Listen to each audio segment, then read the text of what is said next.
During high school, I wrestled, and it was my senior year. We had a tournament at home in front of our home crowd. I had made it all the way to the finals. And in the finals, the whole crowd gathered, and there was one mat in the middle of the gym. And the lights were dimmed, and the spotlights shone right on the middle of the mat. My time came for my match to begin, and there was a lot of pressure. I was at home, a senior, expected to win. So I walk out to the middle of the mat, and the referee blows the whistle. And 5 seconds later, I'm on my back, looking up at the ceiling of the gym. Now that's not a good position to be in if you're wrestling. My opponent had grabbed my neck and thrown me over onto my back, and there I was, about to lose this match at home in front of all my friends and family. It was not a good moment. Well, I fought and I fought and I fought for that round.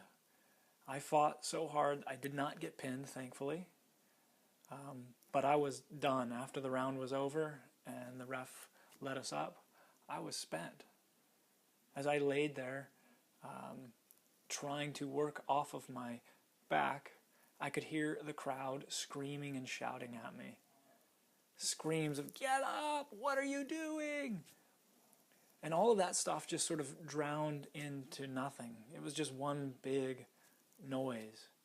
But there was a voice that I could hear. That was the voice of my coach, who was the closest to me, sitting right next to the mat. Now he was saying words that I could understand, that I could hear, because he knew me. He knew how I wrestled. He knew what I needed to hear in that moment to help get me out of that difficult situation. Thankfully, I listened to what he was saying and was able to get up, and then went on, as he encouraged me to do, so wrestle the kind of match that I wrestled. Don't wrestle for this opponent's match, make it my match. And so I went back to the game plan and was able to beat my opponent, and felt really good to win at home in front of friends and family after coming so close to almost losing.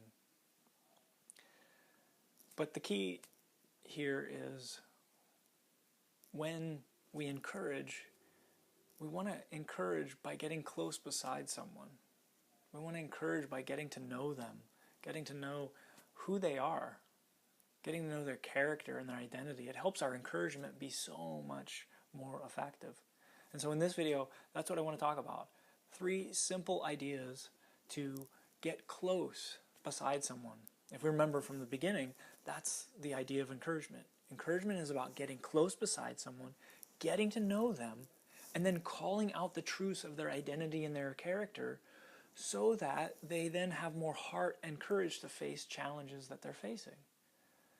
And so 3 quick ideas for us in this video on how to get close beside someone. The first thing is listening. You can encourage a lot of people with using your ears and just listening. And we have to remember that it's really important to earn the right to be heard. Right? Before we speak, have we sat long enough to listen to someone's full story before we start speaking and giving them advice?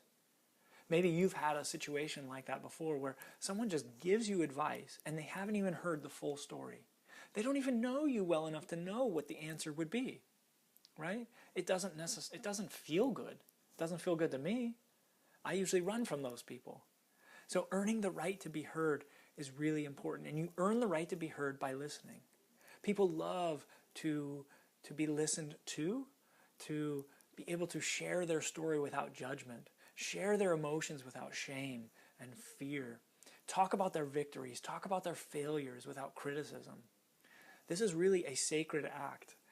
Listening is so important. It can be so encouraging just to listen to someone. Listen for their passions. Listen for where their heart is full. Listen for where their heart is empty. The other thing you can do, number 2, is empathy. Empathy is all about stepping into their shoes and seeing the world the way they see it. Empathy is not agreeing with the way they see it. It's just seeing the way they see it.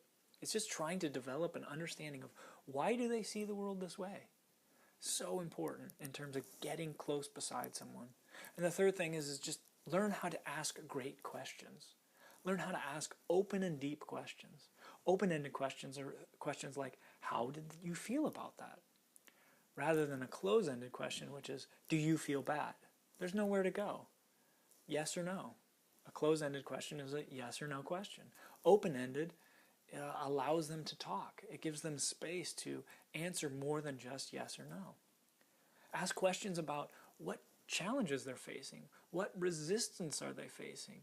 What fears are they facing? Ask questions about what motivates them. What are their passions? What things help drive them? What are their desires? So those are 3 things that you can do to get close beside someone. Learn how to listen really well. Learn how to empathize with someone, see it the way they see it, and ask open and deeper questions. Besides things just on the surface, go deeper with those questions.